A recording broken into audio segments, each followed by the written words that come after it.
ओम श्री साईराम।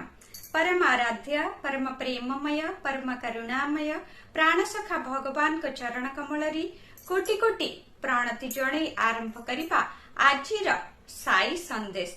भगवान आज आमको कौन संदेश देउछंती आसंतु सुनिबा। भगवान को पाई उपयुक्त नैवेद्य कौन? पत्रं पुष्पं फलं तोयं बोली कुहा जायछि। एगुड़िक कौन?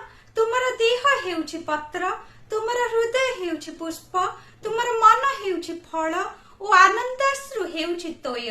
एही नश्वर देह को अनावश्यक गुरुत्व देवा परिवर्ती आत्म तत्व उपरे सदा सर्वदा गुरुत्व रूप दिय।